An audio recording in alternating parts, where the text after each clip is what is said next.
Sekarang kita cerita tentang buang ovari. Kesan daripada fibroid. Ya. Waktu tu umur kau berapa?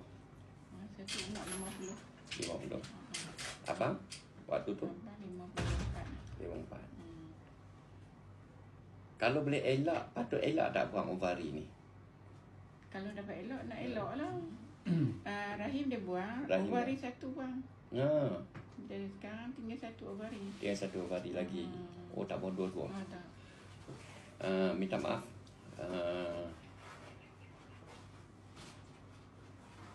Sebenarnya bila buang ovari, bila buang rahim, bila buang peranakan ni, ada beza tak?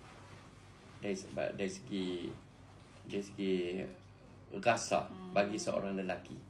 Cuba kita nak cerita ni untuk orang muda ni, supaya sihat ni. Jangan mudah sangat nak buang maksudnya. Kalau dah tak boleh elak nak buat macam mana? Sebab itulah kena servis awal, kena jaga awal benda ni. Belum jadi Sebab ada pelanggan bagi tahu, dia kata bila buang tu tak ada apa dah Ustaz Jadi kosong. Betul ke macam tu? tak puasan. Tak puasan. Tak pasal. Nak ceritanya betapa pentingnya kesihatan. Ya. Betul bila kita dah uzur, dah ada penyakit, memang kena Rahim buang. kita tu dia macam terkumpul hormon kita kan Ustaz. Jadi hormon kita bila dah buang tu dia Tak ada. Kan? Dia jadi macam orang umur 60 lah no. Betul kan? Itulah. Sebab tu saya ada nasihat tu. Makan pun beringat lah. Jangan sampai jadi penyakit. Kalau ni kan banyak makan hak pelik-pelik je. Makan apa segera kan? Makan segera lah, apalah. Memang tak jaga sungguh lah ni. Memang itulah. Bila dah jadi baru kelang kabut. Bila dah kena, tu kata pentingnya kesihatan. Bila masuk hospital tu dia kena nak buang kan? Itulah, ya Allah. Tak jumpa lagi hari tu buatan ni. Tapi nak buat macam mana benda dah buang kan. Tapi kalau boleh elak lah. Kalau boleh lah. Kan kita pakai doa, kita pakai ikhtiar supaya jangan buang.